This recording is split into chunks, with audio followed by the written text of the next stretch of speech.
ธังสรณังกัจฉามิธัมมังสรณังกัจฉามิสังฆังสรณังกัจฉามิกราบนมัสการ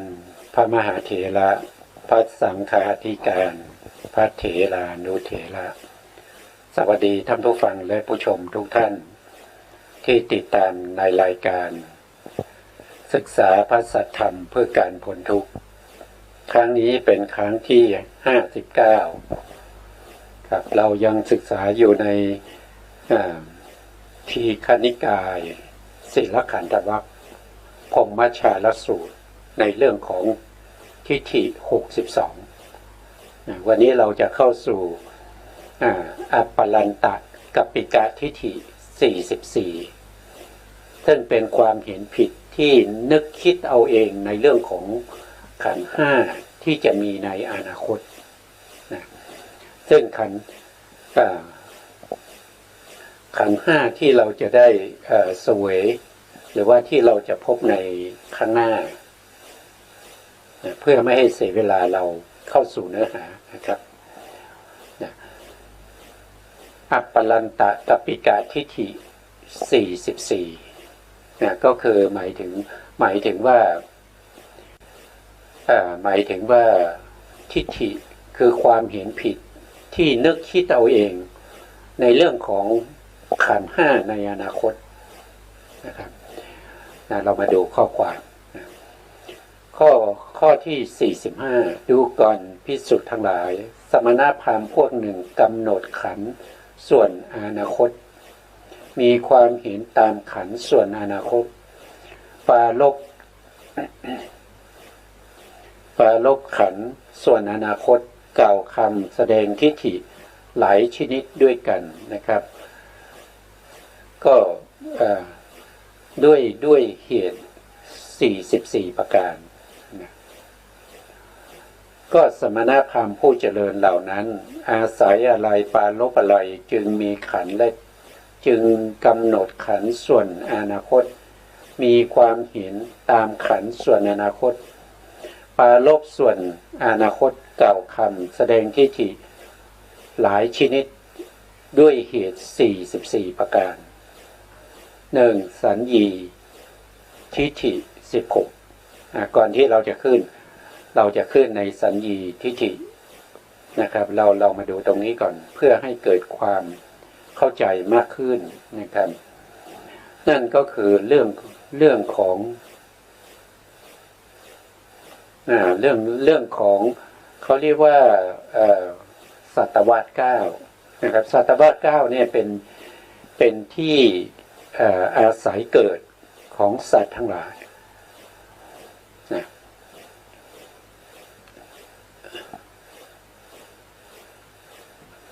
เป็นที่อาศัยเกิดของสัตว์ทั้งหลายถ้าว่าโดยปรมัตถธรรมก็มีอยู่9อย่างด้วยกันใน9อย่างนี้ก็จะแสดงในเรื่องของรูปแล้วก็เรื่องของจิตที่จะไปเกิดในภพใดภพหนึ่งนะอันนี้ก็นำมาจากในสุตตันตปิฎกในสุตตันตปิฎกอังคุตตรนิกายสัตตกะอัฏฐกะนาวากะนิบาตเล่มที่4หน้าที่801อันนี้เป็นพระไตรปิฎกอัตถกถาของมหามกุฏมหามกุฏมมลในสูตรที่4นะครับวัฏฐสัญญาสูตรว่าด้วยสัตตวาท9ประการว่าด้วยสัตตวาท9ประการนะครับข้อที่228ดูก่อนภิกษุทั้งหลายสัตตวาท9นี้ก็คือ9ชั้น9ชั้นเป็นไฉนชั้นนี้คืออะไรก็คือชั้นที่สัตว์ทั้งหลายจะไปอุบัติไปเกิดนั่นเองดูก่อนภิกษุทั้งหลายสัตว์พวกหนึ่งมีกายต่างกัน มีสัญญาต่างกันเหมือนมนุษย์เทวดาบางพวกและวินิปาติกะสัตว์บางพวกนี้เป็นสัตวาสที่หนึ่งนี่เป็นสัตวาสที่หนึ่งก็คือหมายถึงว่าสัตว์ที่ไปเกิดแล้วก็มีกายต่างกันมีกายต่างกันอย่างเช่นมนุษย์เราใช่ไหมครับมนุษย์เราเนี่ยเกิดในภูมิที่เป็นมนุษย์ภูมิเนี่ยบางคนก็สูงบางคนก็ต่ำบางคนก็ขาวบางคนก็ดำนะครับบางคนก็ผมออกสีทองบางคนก็ผมออกสีดำอย่างเงี้ยนะครับบางคนผิวดำมากนะครับอย่างเช่นแอฟริกาอย่างเงี้ยนะครับอันนี้เป็นกายที่แตกต่างกันแล้วก็มีสัญญาที่แตกต่างกันด้วยสัญญาที่ต่างกันนั่นหมายถึงว่าปฏิสนธิจิตปฏิสนธิจิตที่ต่างกันเพราะฉะนั้นสัตวาสที่หนึ่งเนี่ยก็คือได้แก่เขาจะถ้าเรียกโดยบาลีเนี่ยก็จะเป็นนานาตกายะนานาตสัญญีก็คือมีกายต่างกันแล้วก็มีสัญญาต่างกันมีอยู่กี่ภูมิมีอยู่กี่ภพภูมิที่มีกายต่างกันแล้วก็สัญญาก็ต่างกันด้วยสัญญาในที่นี้ได้แก่ปฏิสนธิจิตก็มีอยู่ทั้งหมด7ภูมิด้วยกัน7ภูมินั้นก็คือได้แก่หนึ่งคือมนุษย์มนุษย์เนี่ยมีปฏิสนธิจิตเดี๋ยวผมแผนภูมิมาให้ดูมนุษย์เรามีปฏิสนธิจิตอยู่ถึง9ดวงด้วยกันนะครับถึง9ดวงด้วยกันปฏิสนธิจิตของเราก็คือมหากุศลมหากุศลโทษทีนะครับมหาวิบาก8นะครับสีเขียวตรงนี้อันนี้เป็นจิตที่นำเกิดในมนุษยภูมิกับเทวดา6ชั้นแล้วก็มีอุเบกขาสันติรณะอเหตุกะกุศลวิบากอีกหนึ่งที่เกิดเป็นมนุษย์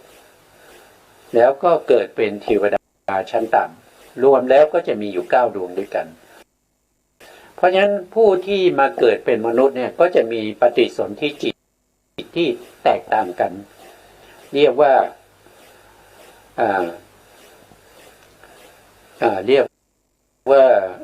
นานาตสัญญีนานาตสัญญีก็คือมีปฏิสนธิจิตต่างกันและเวลาเกิดมาแล้วเนี่ยก็มีรูปร่างที่ต่างกันอย่างที่ต่ำบางคนก็ผอมบางคนก็อ้วนเทวดาก็มีรัศมีที่แตกต่างกันบางองค์ก็จะมีรัศมีสว่างสวยบางองค์ก็มีรัศมีไม่มากนิดๆหน่อยๆนะครับหน้าตาก็จะแตกต่างกันไปนะครับทั้ง6ชั้นนะครับไม่ว่าจะเป็นชั้นที่เป็นจาตุมมหาราชิกานะครับช่วงนี้นะครับช่วงนี้คือมีมนุษย์หนึ่งที่มีร่างกายต่างกันแล้วก็มีปฏิสนธิจิตต่างกันมีถึง9ดวงด้วยกันปฏิสนธิจิตมี9ดวงแล้วก็จาตุมมหาราชิกาประเภทที่เทวดาประเภทที่อยู่ตามพื้นแผ่นดินที่เราเรียกว่าเป็นภูมิธะเทวดาก็3นะครับมีอุเบกขาสันติรณะอเหตุกะกุศลวิบากด้วยเกิดมาก็เป็นประเภทที่ไม่ค่อยสมบูรณ์ไม่ค่อยสมบูรณ์เหมือนกับมนุษย์เราเหมือนกันนะครับผู้ที่เกิดด้วยอุเบกขาสันติรณะอเหตุกะกุศลวิบากเนี่ยก็จะเป็นบุคคลที่ขาดตกบกพร่องบางคนก็จะตาบอดบางคนก็จะอะไรพวกนี้นะครับเป็นเด็กพิเศษอะไรเนี่ยนะครับพวกนี้เกิดด้วยอุเบกขาสันติรณะกุศลวิบากเพราะฉะนั้นมีอยู่2ภูมินะครับที่มีปฏิสนธิจิตอยู่9ดวงก็คือมนุษย์1แล้วก็เทวดาชั้นต่ำที่อยู่ในจาตุมมหาราชิกาอีกภูมิหนึ่งนะ แต่ตั้งแต่ราชิกาจตุมหาราชเนี่ยขึ้นไปยกเว้นภูมิมัฏฐเทวดาแล้วก็ตาวติงสายามาดุสิตานีมานรดีปาลมินมิตาวสวัตติพวกนี้เกิดด้วยจิตที่เป็นมหากุศลอีกแล้วมหาวิบากนะครับเกิดด้วยจิตที่เป็นมหาวิบาก8 ดวงด้วยกันใน8 ดวงนี้8 ดวงนี้แล้วก็มีรัศมีกายแตกต่างกันบางองค์มีรัศมีมากบางองค์มีรัศมีน้อยหน้าตาเป็นผู้หญิงผู้ชายไม่เหมือนกันนะครับมีเทพธิดามีเทพบุตรก็จะแตกต่างกันไปเพราะฉะนั้นก็จะจัดเข้าอยู่ในประเภทที่เป็นนานาตกายะตกายะมีร่างกายต่างกันนานาตสัญญีมีปฏิสนธิจิตที่ต่างกันด้วยอันนี้เป็นประเภทที่1ที่ท่านบอกเหมือนมนุษย์มนุษย์เทวดาบางพวกนะครับและวินิปาติกะสัตว์บางพวกนี้เป็นสัตวาสที่1จำไว้นะครับเดี๋ยวเราไปดูในเรื่องของทิฏฐิจะได้เข้าใจมากขึ้นนะครับถ้าเราไม่เข้าใจตรงนี้เรื่องของสัญญีภาวะเราก็จะเข้าใจได้ไม่มากพอ2ก็คือพวกสัตว์อีกพวกหนึ่งนะครับมีกายต่างกัน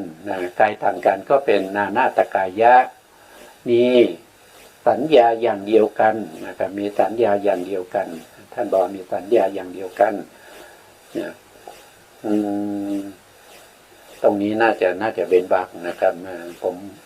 เดี๋ยวผมเพื่อให้เข้าใจง่ายขึ้นเดี๋ยวผมทำตรงนี้นิดหนึ่งได้ไหมนะครับก็แยกเป็นคนละข้อไปเลยข้ออันนี้คือข้อที่2นะครับท่านบอกว่ามีร่างกายที่ต่างกันแล้วก็มีสัญญาอย่างเดียวกันนะครับเหมือนเทวดาผู้อยู่ในชั้นพรหมเทวดาตรงนี้หมายถึงพรหมหมายถึงพรหมนะครับผู้เกิดอยู่ในภูมิปฐมฌานภูมินี้เรียกว่าเป็นสัตวาสที่2เป็นสัตวาสที่2อันนี้ก็คือได้แก่พรหมท่านยกว่าพรหมมาก่อนนะครับปฐมฌานภูมิอยู่ตรงนี้ปฐมฌานภูมิก็จะมีปริสัชชาพรหมปุโรหิตาพรหมแล้วก็มหาพรหมบุคคลที่จะเกิดตรงนี้ได้ก็จะต้องได้ปฐมฌานแล้วก็ตายนะครับแล้วก็ตายพอตายแล้วก็ไปเกิดอยู่ในปฐมฌานภูมิเขาเกิดด้วยจิตดวงไหนนะครับเขาเกิดด้วยปฏิสนธิจิตดวงนี้ก็จะเรียกว่าเป็นปฐมฌานวิบากรูปาวัจระปฐมฌานวิบากดวงที่1ดวงนี้ไปเกิดเป็นพรหมไปเกิดเป็นพรหมเรียกว่าปฐมฌานภูมิมีคนนี้จะมีรูปร่างที่แตกต่างกันมีรัศมีกายที่ไม่เท่ากันอย่างปริสัชชานี้จะมีรัศมีน้อยที่สุดนะครับปุโรหิตาก็เป็นระดับผู้ใหญ่ขึ้นไปแต่ถ้าเป็นมหาพรหมก็เหมือนกับว่าเป็นเจ้าแห่งพรหมในชั้นนั้นเพราะฉะนั้นก็จะแตกต่างกันพวกนี้จะแตกต่างกันเพราะนั้นมีกายต่างกันแต่มีปฏิสนธิจิตดวงเดียวกันก็คือรูปาวัจระวิบากปฐมฌานดวงนี้นะครับแล้วก็ยังมีอีกนะครับยังมีอีกบุคคลที่เกิดในอบายภูมิเปรตแล้วก็มีอสุรกายแล้วก็ต่อมาก็เป็นเดรัจฉานเป็นพวกเดรัจฉานพวกนี้ก็เกิดด้วยจิตดวงเดียวนะครับเกิดด้วยจิตดวงนี้สันติละนะกุศลวิบากอุเบกขาสันติละนะอกุศลวิบากนำไปเกิดเป็นสัตว์ ในอบายภูมิทั้งสี่ภูมิด้วยกันเราก็จะเห็นได้ว่ารูปร่างเขาจะต่างกันนะครับอย่างเช่นในสัตว์นรกเนี่ยมีทั้งผู้หญิงผู้ชายมีทั้งตัวใหญ่ตัวเล็กนะครับรูปร่างไม่เหมือนกันนะครับไม่เหมือนกันแต่เกิดด้วยจิตดวงเดียวกันนั่นคืออุเบกขาสันติรณะอกุศลวิบากเปรตก็ไม่เหมือนกันนะครับเปรตก็ไม่เหมือนกันเปรตบางจำพวกก็เรียกว่าเป็นเปรตงูบางพวกก็เปรตหมูนะตัวเป็นคนหัวเป็นหมูบางท่านก็จะเป็นหัวมีหัวขาดอย่างเงี้ยที่เราเรียกว่าผีทุกวันเนี่ยนะครับที่เราเรียกว่าผีจริงๆแล้วก็คือเปรตนะครับรูปร่างแตกต่างกันนะครับพวกนี้นะครับและอสุรกายอีกอสุรกายก็เป็นสัตว์ประเภทหนึ่งนะครับมีอยู่ก็จะมีทั้งที่เป็นสัตว์นรกนะเขาเรียกว่าเป็นอสุรกายที่เป็นนิรยะอสุรกายอยู่ในนรกนะครับแล้วก็บางพวกก็จะเป็นอสุรกายที่อยู่ในป่าลึกไกลจากความเจริญนะครับพวกนี้เรียกว่าเป็นอสุรกายก็รูปร่างต่างกันแต่เกิดด้วยจิตดวงเดียวกันนะเกิดด้วยจิตดวงเดียวกันนั่นคืออุเบกขาก็มากมายเราเห็นชัดเลยเดรัจฉานนะครับแค่เดรัจฉานชนิดเดียวนั่นก็คือสุนัขเนี่ยมีหลายพันมากมายนะบางตัวก็ใหญ่บางตัวก็เล็กนะครับมีทั้งหมูมีทั้งแมวมีทั้งจิ้งจกนะครับมากมายนะครับแต่เกิดด้วยจิตดวงเดียวกันนะครับจิตดวงเดียวนั่นก็คืออุเบกขาสันติรณะนะดวงเดียวเนี่ยมีอยู่สองที่นะแต่สัตว์ทั้งหลายเหล่านั้นถือปฏิสนธิจิตดวงเดียวกันแล้วก็อีกชั้นหนึ่งนะครับอีกพวกหนึ่งก็คือพวกที่เป็นพรหมอยู่ในปฐมฌานภูมิเกิดด้วยจิตดวงเดียวกันนะครับแต่เกิดมามีรูปร่างต่างกันมีฐานะต่างกันมีรัศมีกายที่ต่างกันอันนี้ก็จะเรียกว่าเป็นนานาตกายะเอกตะสัญญีเราได้สองพวกแล้วนะเราได้สองพวกแล้วพวกหนึ่งก็คือนานาตกายะนะครับแล้วก็นานาตสัญญีคือมนุษย์กับเทวดาพวกที่สองก็จะเป็นประเภทที่เป็น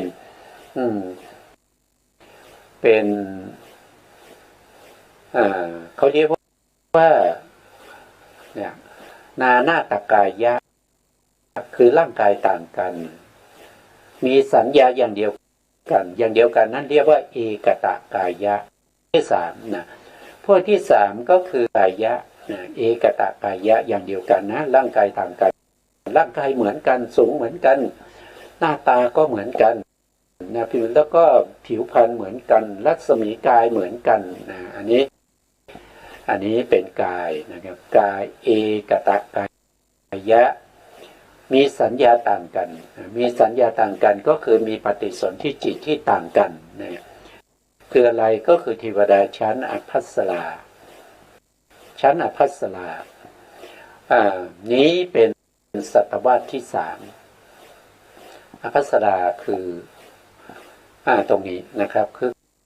ก็คือทุติยฌานนะครับก็คือทุติยฌานอภัสราชั้นนี้มีบุคคลอยู่3บุคคลนะครับมีหนึ่งก็คือปริตาภานะสองก็คืออัปปมานาภาแล้วก็อภัสราในชั้นนี้เนี่ยเขามีรูปร่างเหมือนกันหมดเลยมีรูปร่างเหมือนกันหมดเลยนะครับแล้วก็มีรัศมีเหมือนกันหมดมีรัศมีเหมือนกันหมดแตกต่างกันอยู่ที่สมาธิ นะสมาธิของแต่ละท่านจะไม่ที่พอประมาณเรียกว่าเป็นปริตาภาแต่รูปร่างลักษณะเหมือนกันนะแต่สมาธิจะไม่บริบูรณ์นะครับก็คือมีพอประมาณนะพอที่จะได้มาเกิดในทุติยฌานมีสมาธิพอประมาณต่อมาก็คืออัปปมานาภาอัปปมานาภาก็มีสมาธิมากกว่าปริตตาภาเหมือนกันนะแล้วก็อภัสราและความเป็นไปของร่างกายต่างๆนี้เหมือนกันเพราะนั้นบุคคล3บุคคลนี้จะมีรูปร่างเหมือนกันหมดรัศมีเหมือนกันหมดแต่เกิดด้วยจิตอยู่2ดวงนะครับเกิดด้วยจิต2ดวงไม่รู้ว่าใครจะเกิดด้วยจิตดวงไหนนะครับปริตตาภาจะเกิดด้วยจิตดวงไหนก็ไม่รู้นะหรือว่าอัปปมานาภาหรือว่าจะเป็นอภัสรานะครับเกิดด้วยจิตดวงไหนไม่รู้นะจิตที่เขาจะมาเกิดในชั้นทุติยฌานภูมิเนี่ยมีอยู่2ดวงด้วยกันนะครับ2ดวงนะ2ดวงก็คืออะไรนะครับเราก็มาดูว่า2ดวงนั้นคืออะไรที่มาเกิดในทุติยฌานภูมินี้ก็คือได้แก่ดูปาวจระทุติยฌานวิบากนะครับดวงนี้นะแล้วก็ตัดรูปาวจระตัตติยฌานวิบากนะ2ดวงนี้นะครับทุติยฌานนะครับแล้วก็ตัตติยฌาน2ดวงนี้นำไปเกิดในทุติยฌานภูมิเกิดเป็นบุคคล3บุคคลเป็นปริตตาภาอัปปมานาภาอภัสรานะครับแต่ละท่านอาจจะได้จิตดวงไหนมาเราก็ไม่รู้นะครับเราก็ไม่รู้เขาก็ไม่รู้นะครับไม่มีเขาจะไม่รู้เราก็ไม่รู้นะครับมีผู้รู้พระเจ้านะครับพระสัมมาสัมพุทธเจ้าสามารถที่จะรู้ได้แต่อย่างเราไม่รู้อย่างพวกที่เป็นพรหมเขาก็ไม่รู้ว่าเขาเกิดด้วยจิตดวงไหนนะครับที่มีหน้าตาเหมือนกันเนี่ยนะคุณเป็นคุณมีสมาธิปานกลางคุณมีสมาธิที่พอประมาณผมมีสมาธิที่มากนะครับสมาธิสูงที่สุดแต่เราก็ไม่รู้ว่าเราเกิดด้วยจิตดวงไหนคือรูปาวจระทุติยฌานวิบากกับรูปาวจระทุติยฌานรูปาวจระตัตติยฌานวิบากไม่รู้นะครับเกิดด้วยจิต2ดวงแต่รูปร่างเหมือนกันรูปร่างเหมือนกันเรียกว่าปฏิสนธิจะจิตต่างกันในภูมินี้เรียกว่านานาตสัญญีนะเราก็จำตรงนี้ไว้นะนี่ก็เป็นบุคคลที่3ในชั้นเป็นบุคคลที่3นะครับยนะอภัสราต่อไปตรงนี้ตรงนี้ไม่พอเลยเนี่ยนะก็ไม่พอนิดหน่อยนะไม่พอนิดหน่อยก็ไม่เป็นไรเราเห็นอยู่นะเห็นไหมครับในจอเห็นอยู่นะครับต่อไปนะครับสัตว์อีกพวกหนึ่งนะครับสัตว์อีกพวกหนึ่งมีกายอย่างเดียวกันนะอันนี้กายเหมือนกันนะครับเหมือนกันเลยข้อที่3กับข้อที่4มีกายเหมือนกันนะแต่คนละข้อนะครับไม่เอาปนกันนะข้อที่4มีกายเหมือนกันก็เรียกว่าเอกตกายะแล้วก็มีสัญญาอย่างเดียวกันก็เรียกว่าเอกตสัญญีนั่นแสดงว่าเขามีทั้งรูปร่างที่เหมือนกันแล้วก็มีจิตปฏิสนธิจิตอย่างเดียวก็คือได้แก่พวกที่เกิดในนี้เป็นสัตวาสที่4สัตวาสที่4เรามาดูนะครับอยู่ชั้นไหนนะครับก็คือบุคคลที่เกิดอยู่ในตัตติยฌานนะครับสุภกินหาแล้วเกิดอยู่ในจตุทัชฌานด้วยนะครับคนละ คนละจิตนะครับคนละจิตแต่มีลักษณะความเป็นอยู่เหมือนกันนะครับเอาเฉพาะตรงตติยฌานก่อนนะตติยฌานเนี่ยมีพรหมอยู่3บุคคลด้วยกันนะ3บุคคลนั่นก็คือปริตตสุภาอัปปมาณสุภาสุภกินหานะสุภกินหาอยู่ในตติยฌานอยู่ในตติยฌานเนี่ยรูปร่างเหมือนกันหมดเลยหน้าตารูปร่างผิวพรรณรัศมีเหมือนกันแต่แยกเป็น3ชั้นเนื่องจากสมาธินะครับถ้าเป็นปริตตาสุภานี้สามารถมาเกิดในตติยฌานได้ถ้าเป็นอัปปมาเนี่ยสมาธิปานกลางนะครับก็มาเกิดในตติยฌานนะครับแล้วก็สุภกินหาก็มีสมาธิกำลังมากนะครับมาเกิดในตติยฌานมาเกิดด้วยจิตดวงไหนนะครับมาเกิดด้วยจิตดวงไหนถือว่าเป็นจิตดวงเดียวกันนะครับเกิดในชั้นตติยฌานนะครับก็คือได้แก่จิตดวงนี้นะครับจิตดวงนี้คืออะไรก็คือรูปาวจรวิบากจตุทัชฌานนะจตุทัชฌานวิบากนะอุทัชฌานวิบากนะรูปาวจรที่3เป็นพรหมชั้นที่3จิตดวงนี้สามารถนำเกิดเป็นบุคคลอยู่3บุคคล3บุคคลได้แก่ปริตตสุภาอัปปมาณสุภาสุภกินหานะครับได้3บุคคลรูปร่างก็เหมือนกันเวลามาเกิดก็ใช้จิตดวงเดียวกันเหมือนกันเลยนะครับปฏิสนธิจิตดวงเดียวกันก็เป็นรูปาวจรจตุยฌานวิบากเหมือนกันเลยทั้ง3ท่านนะอันนี้ก็เรียกว่าเป็นเอกตกายะเอกตสัญญีนะเหมือนกันเลยนะต่อไปก็จะเป็นชั้นสุทวาสจตุทัชฌานนะจตุทัชฌานนี้ต้องเว้นอาสารออกไปนะครับเพราะว่าอาสารนี้เขาไม่มีนามธรรมเขามีแต่รูปธรรมเพราะฉะนั้นไม่เกี่ยวข้องกับเรื่องของสัญญีภาวะสัญญีภาวะเขาไม่มีเพราะฉะนั้นเราก็ตัดเขาออกไป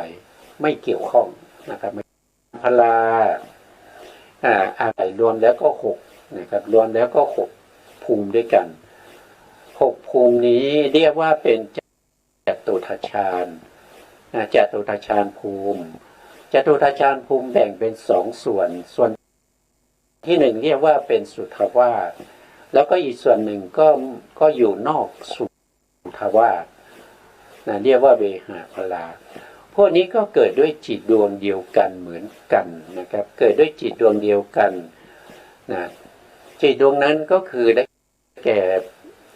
รูปาวจรปัญจมัชฌานวิบากรูปาวจรปัญจมัชฌานวิบากตรงนี้นะดวงนี้ดวงเดียวนะครับนำไปเกิดในเวหาพลาก็ได้เกิดในอวิหาก็ได้เกิดในอัตตปาก็ได้เกิดในสุทัสสีก็ได้เกิดในสุทัสสาสุทัสสีอากนิฐาก็ได้เกิดได้ทั้งหมด6ภูมิด้วยกันแต่บุคคลที่จะมาเกิดในสุทวาสภูมินั้นจะต้องเป็นบุคคลที่เป็นพระอนาคามีนะครับเป็นพระอนาคามีมีอินทรีย์อย่างใดอย่างหนึ่งในอินทรีย์5แก่กล้าอย่างเช่นมีสัตทินทรีย์แก่กล้าก็เกิดเป็นอวิหาพรหมถ้ามีวิริยะวิริยินทรีย์แก่กล้าก็เกิดเป็นอัตตปา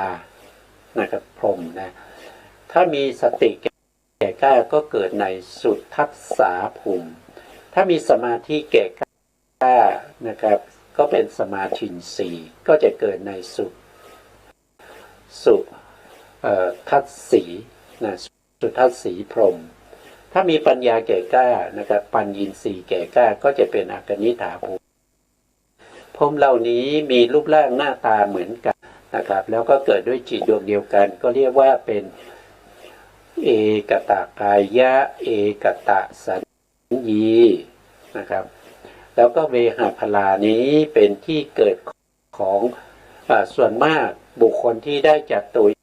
ยฌานแล้วก็เป็นปุถุชนไม่เป็นพระอนาคามีนะครับอาจจะเป็นโสดาบันได้จตุได้ฌานนะครับสกทาคามีได้จตุทัชฌานแล้วก็ปุถุชนนะครับได้จตุทัชฌานเวลาที่ท่านเสียชีวิตฌานไม่เสื่อมท่านก็มาเกิดอยู่ในภพภูมินี้เรียกว่าเวหาพลาก็มาด้วยจิตดวงเดียวกันกับสุทธาวาสก็คือรูปาวจระปัญจมฌานวิบากเหมือนกันแต่ในภพภูมิที่เป็นสุดเวหาพลาภูมิเนี่ยมีไม่ใช่มีพรหมแค่องค์เดียวมีมากมายนะมีมากมายมีหลายร้อยหลายพันนะครับเท่าไหร่ไม่รู้นะเราไม่รู้นะอาจจะมีเป็นโกรธก็ได้ไม่รู้นะแต่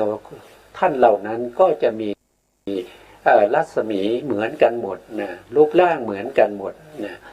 ไม่มีผู้หญิงมีแต่ผู้ชายเหมือนกันทุกท่านแล้วก็เกิดด้วยปฏิสนธิจิตดวงเดียวนั่นก็เรียกว่าเป็นเอกตากายะนะครับเอกตะสัญญีนี่ก็เป็นเรื่องของภพภูมิที่เกิดด้วยรูปร่างแล้วก็หน้าตาแล้วก็เรื่องของปฏิสนธิจิตนะครับที่นำเกิดนะครับที่นำเกิดที่นำเราไปเกิดที่นำเราไปเกิดเหล่านี้นะครับอันนี้เราก็ต้องรู้และเข้าใจนะต้องรู้และเข้าใจทำไมล่ะต้องรู้ก็เรายังเป็นปุถุชนอยู่นะครับถ้าเราไม่รู้ไม่เข้าใจไม่จำไว้เนี่ยเราก็มีโอกาสที่จะเป็นมิจฉาทิฏฐิยังไงเป็นหัวหน้ามิจฉาทิฏฐิพูดงั้นดีกว่านะครับเพราะฉะนั้นเราก็ต้องรู้เพราะว่าสิ่งเหล่านี้ผู้ที่มีสัพพัญญุตญาณมีอาณาวรณญาณเป็นผู้ที่รู้อาสยานุสยญาณรู้อินทรยปโลปริยติญาณเป็นผู้มีพระมหากรุณาสมบัติญาณเป็นผู้แสดงไว้ถ้าเราไม่เชื่อบุคคลคนนี้เราจะเชื่อในกในขอหรือคนที่มีกิเลสก็แล้วแต่นะครับใครจะน่าเชื่อกว่ากันก็พิจารณาเองนะต่อไปนะครับเราได้4แล้วนะต่อไปในส่วนที่5นะครับส่วนที่5ท่านก็บอกว่าสัตว์พวกหนึ่งไม่มีสัญญานะสัตว์พวกหนึ่งไม่มีสัญญาไม่สวยเวทนาก็คือไม่มีเวทนานั่นเองเหมือนเทวดาผู้เป็นอสัญญีสัตว์อสัญญีสัตว์นี้เป็นสัตวาสที่5นะก็คือที่เราเว้นไว้นะครับที่เราเว้นไว้บุคคลคนนี้นะที่เราเว้นไว้นะบุคคลคนนี้มาเกิดตรงนี้ได้นี่ไม่ใช่เรื่องเล็กนะไม่ใช่ว่าอยู่ๆอยากเกิดก็มาเกิดตรงนี้ไม่ใช่นะครับจะต้องเป็นบุคคลที่ได้รูปาวจระปัญจมัชฌานที่เป็นกุศลรูปาวจระปัญจมัชฌานกุศลดวงนี้นะครับได้ดวงนี้แล้วก็ยังต้องเจริญสมถะที่ท่านทำต่อเป็นพิเศษนั่นก็คือได้แก่วิราคะภาวนาคือสัญญาที่ละนามธรรมให้เหลือแต่รูปธรรมให้เหลือแต่รูปเท่านั้นนามธรรมเขาไม่ต้องการเขาต้องการรูปธรรมเพราะนามธรรมนี่เป็นสภาวะที่นำมาซึ่งความทุกข์นะครับที่เรารู้ทุกข์เนี่ยเพราะอะไรก็เพราะว่าเรามีจิตเรามีนามนะครับเราอยากไปนู่นไปนี่นั่นก็เพราะจิตถ้าเป็นรูปเนี่ยรูปไม่มีความรู้สึกใดๆใช่ไหมครับถึงแม้ว่าเขามาชกเรามาต่อยเราเนี่ยรูปเนี่ยเขาจะไม่รู้สึกใดๆ แต่ที่เจ็บเนี่ยมันเจ็บที่ใจนะมันเจ็บที่จิตมันเจ็บที่เจตสิกเจ็บที่นามธรรมเพราะฉะนั้นบุคคลเหล่านี้เขาคิดอย่างนั้นเขามีราคะภาวนาอสัญญาสัตว์สัญญาสัตว์นี้เป็นพรหมนะเป็นพรหมประเภทตุ๊กตานะครับเวลาเกิดแล้วก็ทำอะไรไม่ได้เกิดในท่าไหนก็จะต้องอยู่ในท่านั้นนะอยู่ในท่านั้นตลอดนะครับไม่ได้เคลื่อนที่ไม่ได้ยิ้มไม่ได้ฟังเสียงไม่ได้นะเห็นก็ไม่ได้นะสัมผัสอะไรไม่ได้เลยนะครับมีแต่ร่างกายนะร่างกายนี่มีชีวิตนะเขาเรียกว่าชีวิตะนวกกลาที่เกิดขึ้นครั้งแรกในอสัญญาสัตตภูมิแล้วชีวิตนั้นก็จะรักษาสัตว์ที่อยู่ในอสัญญาสัตตภูมิเหล่านั้นให้ตั้งอยู่ได้เท่าระยะเวลาอายุของเขานะครับทีนี้เรามาดูเรื่องของอายุนิดหน่อยเนี่ยมาดูอสัญญาสัตว์เนี่ยอสัญญาสัตว์เนี่ยมีอายุอยู่ถึง500 มหากรัมนะ500 มหากรัมนี่ไม่ใช่น้อยนะครับโลกของเราเกิดขึ้นมาแล้วก็ถูกทำลายไปเกิดขึ้นมาถูกทำลายไป500 ครั้งเรียกว่า500 มหากรัมนะครับนะถ้าเป็นปฐมฌานนี้จะมีอายุอยู่1เขาเรียกว่าตรงนี้เขียนตรงนี้ผิดนะครับเรียกว่า1อาสงไขยกัปอาสงไขยกัปนั้นก็คือได้แก่เขาเรียกว่า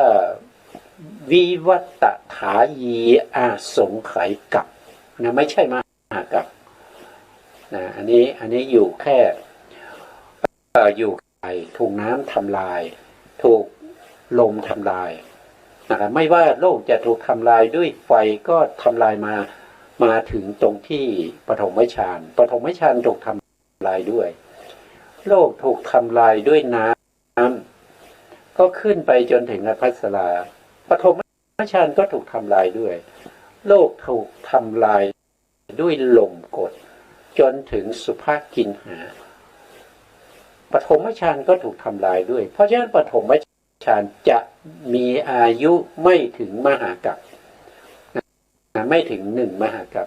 แต่มีอายุอยู่แค่1วิวัตถายีอสงไขยกัปนะครับยาวนานมากมีอายุเป็นอสงไขยยาวกว่านั้นอีกนะครับยาวกว่านั้นอีกท่านเป็นวิวัตถายีอสงไขยกัปนะครับตรงนี้แต่ละชั้นเนี่ยมีอายุมากนะครับเป็นอันนี้ได้8 มหากัปนะอันนี้64 มหากัปตรงนี้64นี้เป็นมหากัปนะแล้วก็500 มหากัปแล้วก็1,000 มหากัปนะขึ้นไปเรื่อยๆจนถึงอากนิฐานี่16,000 มหากัปแสดงว่ามีอายุมากเหลือเกินนะครับมีอายุมากเหลือเกินมากกว่ามนุษย์นะครับมนุษย์ถึงแม้ว่าจะเป็นยุคสมัยที่มีอายุมากเป็นอสงไขยปีนะครับเป็นอสงไขยปีต่ำสุด10 ปีแล้วก็สูงสุดเป็นอสงไขยปีก็ยังไม่ถึง1วิวัตถายี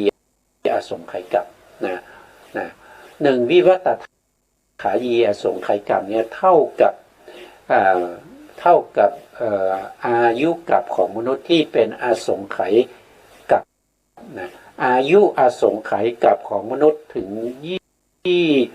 128อสงไขยปีของมนุษย์นะครับมากกว่ากัน128อสงไขยปีนะเพราะฉะนั้นก็มากนะครับนี้ก็เพราะว่าต้องพูดเพราะว่าเกี่ยวข้องกับเรื่องของทิฏฐินะเกี่ยวข้องกับเรื่องของทิฏฐิ ถ้าไม่รู้ตรงนี้เราก็อ่านผ่านก็จบนะครับแต่ว่าถ้าจะเข้าใจเราต้องเข้าใจในการเวียนว่ายตายเกิดของสัตว์ทั้งหลายที่เป็นไปในภพภูมิต่างๆตามสมควรที่เราจะต้องรู้เพื่อให้เราไม่เป็นมิจฉาทิฏฐิ62นะครับอันนี้ก็เป็นประเภทถึงไหนแล้วนะถึงเรื่องของอสัญญาสัตว์นะอสัญญาสัตว์เนี่ยมีอายุ500มหากัปนะแล้วก็เป็นบุคคลที่มีแต่ร่างกายนะครับไม่มีสัญญาไม่มีเวทนาไม่มีนามธรรมพูดง่ายๆนะครับอันนี้เป็นอสัญญาสัตว์นะต่อไปนะครับสัตว์พวกที่สัตว์พวกหนึ่งนะครับเข้าถึงชั้นอากาสานัญจายตนะโดยคำนึงถึงอารมณ์ว่าอากาศหาที่สุดมิได้อันนี้คือคำภาวนาของเขานะครับหรือเรียกว่าอากาโสอนันโตอากาโสอนันโตนะครับอันนี้เป็นคำภาวนาของท่านนะครับท่านเป็นพรหมที่เป็นอารูปพรหมเข้าถึงอารูปพรหมชั้นที่หนึ่งนะครับเพราะล่วงรูปปสัญญานะครับล่วงรูปปสัญญาก็คือล่วงจากความเป็นบุคคลที่มีรูปมีรูปมีหน้ามีตานะครับมีแขนมีขามีหัวมีลำตัวไม่มีแล้วมีแต่นามธรรมนะครับเข้าถึงตรงนี้นะครับด้วยประการทั้งปวงเพราะดับปฏิฆะสัญญานะครับตรงนี้ปฏิฆะสัญญานะเพราะไม่ใส่ใจในนาตสัญญานี้เป็นสัตวาสที่6นะคือบุคคลคนนี้มีแต่นามธรรมอย่างเดียวนะครับก็คือใครเรามาดูนะคือใครนะครับอยู่ชั้นขึ้นไปอีกสูงขึ้นไปอีกนะก็คือชั้นนี้นะชั้นนี้เรียกว่าเป็นอากาสานัญจายตนะภูมินะครับมีอายุอยู่มากกับโลกถูกทำลายไป 20,000 ดวงนะจักรวาลพูดถึงจักรวาลดีกว่านะครับเพราะว่าการทำลายแต่ละครั้งเนี่ยเขาจะทำลายแสนโกฏจักรวาลถูกทำลายด้วยไฟด้วยน้ำแล้วก็ด้วยลมนะครับจักรวาลเหล่านี้ถูกทำลายไปถึง 20,000 ครั้ง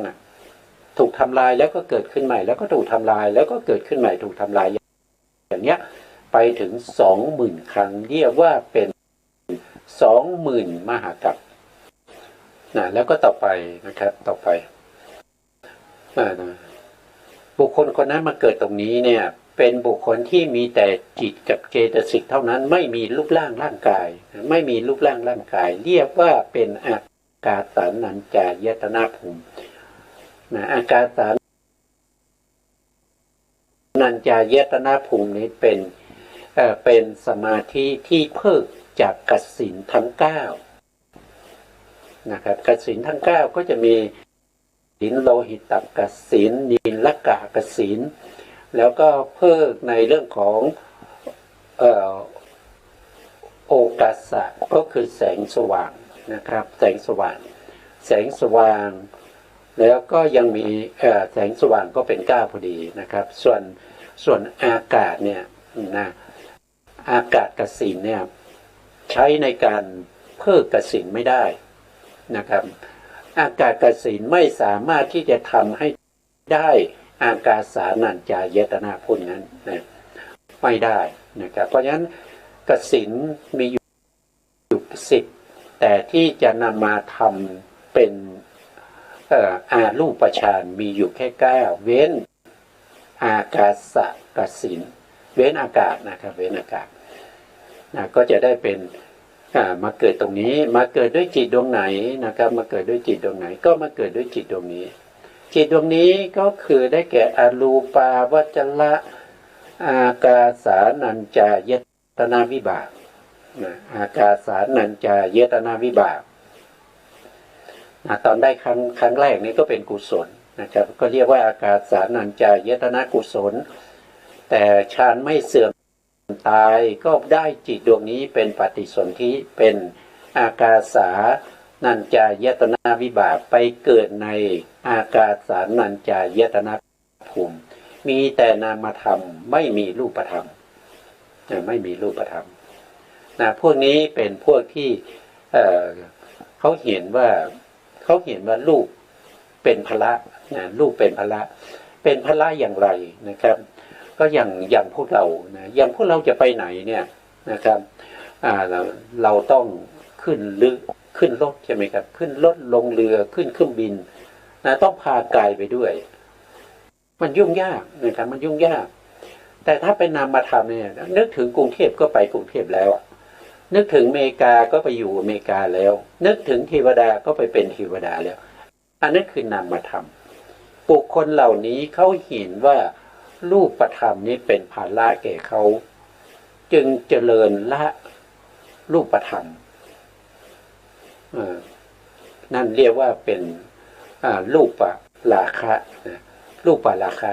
นะครับก็ละรูปราคะจนได้เป็นรูปจนได้รูปขึ้นมาแล้วก็ต่อไปนะครับต่อไปบุคคลที่ขั้นเห็นว่าอากาสานัญจายตนะเนี่ยเป็นฌานที่ยังไม่ละเอียดพอนะครับยังมีที่สูงขึ้นไปอีกก็ทำฌานที่เป็นวิญญาณัญจายตนะเมื่อได้วิญญาณัญจายตนะตายลงนะครับก็ได้ปฏิสนธิจิตที่เป็นอรูปาวจระวิบากที่เป็นวิญญาณัญจายตนะวิบากนะครับไปเกิดในชั้นที่เป็นวิญญาณัญจายตนะภูมิแล้วต่อไปอีกบุคคลหนึ่งนะครับเขาเห็นว่ายังมีที่ไปนะครับก็ทำฌานขึ้นไปอีกนะครับจนได้ฌานที่เป็นอากินจัญญายตนะกุศลเมื่อตายแล้วก็ได้อากินจัญญายตนะวิบากเกิดเป็นพรหมที่อยู่ในอรูปภพนะครับก็เป็นอากินจัญญายตนะพรหมนะครับอยู่ในอากินจัญญายตนะภูมิเขายังเห็นว่าโอ้ยังมีที่ไปอีกนี่นะก็เจริญวิปัสสนาต่อไป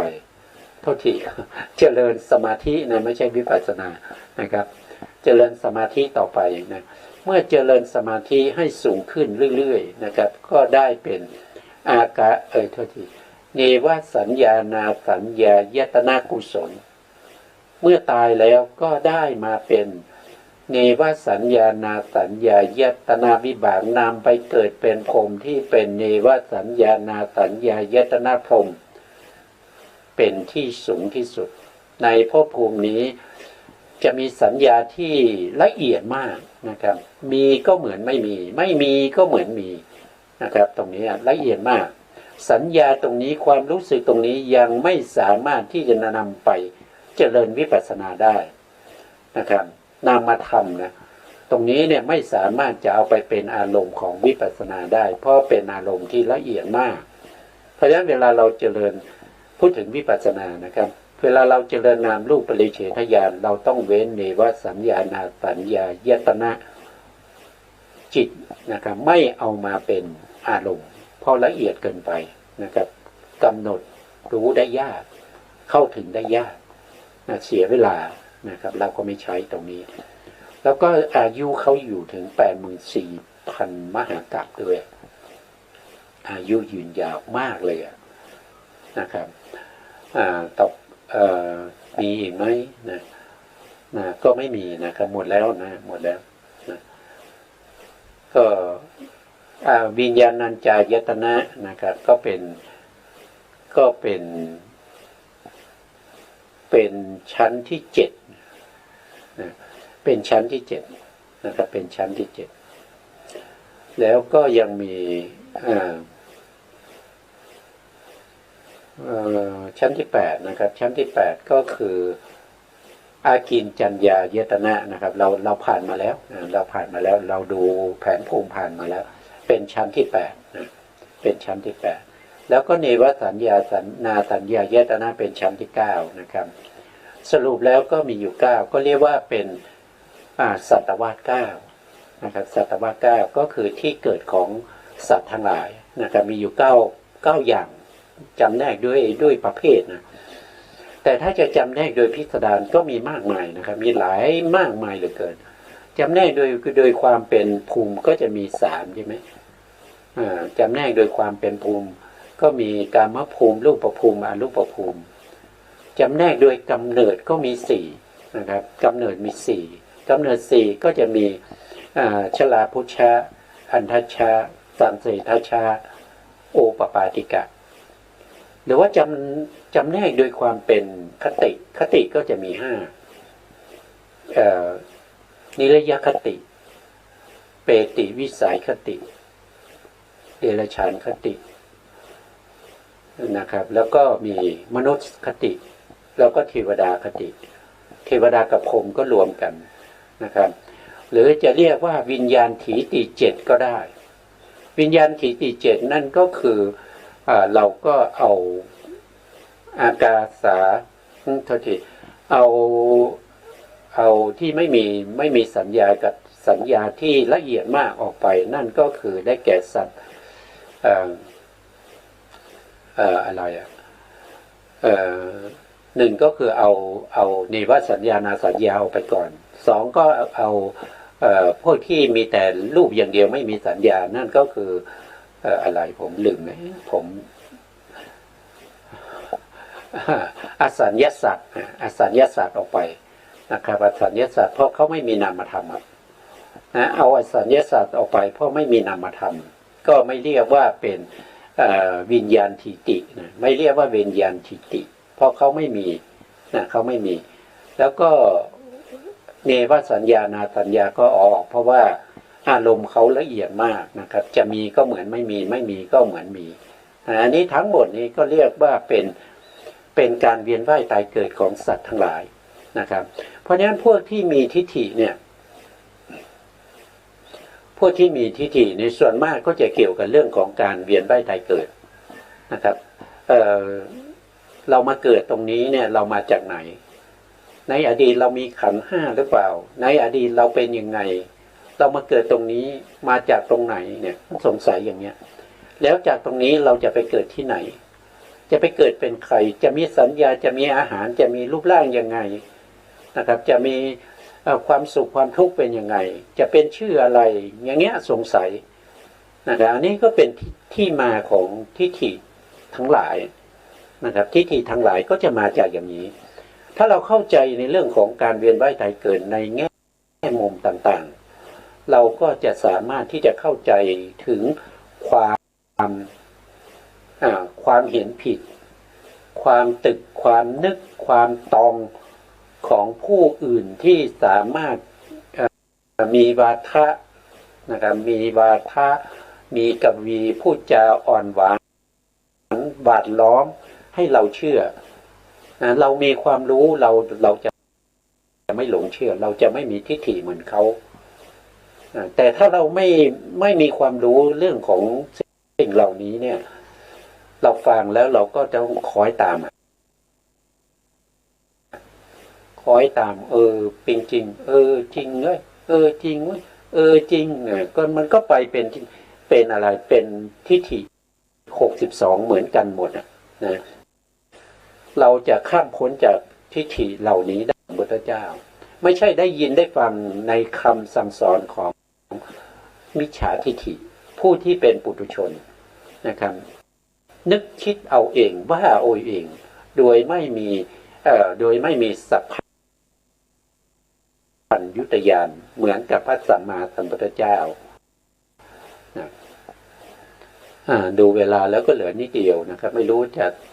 ได้สักเท่าไหร่นะจะเข้าหาเนื้อหาแล้วนะสัญญีทิฏฐินะสัญญีนี่ก็แปลว่าอะไรก็แปลว่าสัญญาก็แปลว่าจิตนั่นเองนะครับตัวนี้เป็นว่าจิตมันมีความเห็นผิดเกี่ยวกับเรื่องของจิตจิตที่นำไปเกิดที่เราเรียนมาไม่ที่เราพูดกันมาเมื่อกี้จิตที่นำไปเกิดนะครับจิตทั้งหมดมีอยู่19ดวงด้วยกันเป็นสัตว์นรกเกิดเป็นมนุษย์เป็นเทวดาเป็นพรหมหรือเป็นอรูปพรหมจิตทั้งหมดเหล่านั้นเราจะ16ฐานะด้วยกัน 16คณะนะต้องมาดูรายละเอียดดูก่อนนะครับข้อที่46นะดูเวลาแล้วไม่พอแล้วนะครับเพราะฉะนั้นสิ่งที่เราศึกษาเนี่ยเราไม่ได้ศึกษาเพราะว่าเพราะอย่างใดอย่างหนึ่งนะครับแต่เราศึกษาเพราะว่าเราต้องการให้เกิดความรู้ความเข้าใจในเรื่องของอะไรเรื่องของพระพุทธศาสนานะครับเพราะฉะนั้นก็เราต้องศึกษาให้รู้เพราะเราจะได้ไม่เป็นมิจฉาทิฏฐินะครับวันนี้เวลาหมดครับสุดท้ายนี้ขอกราบขอบพระคุณพระครูสมุทรวิสุวัฒน์วรกิจโจผู้อำนวยการสถานีวิทยุเพื่อการศึกษาพระพุทธศาสนาและวัฒนธรรม FM 104.5 เมกะเฮิรตซ์วัดฝายหินจังหวัดเชียงใหม่และขอกราบขอบพระคุณพระครูปริยัติยานุสาสตร์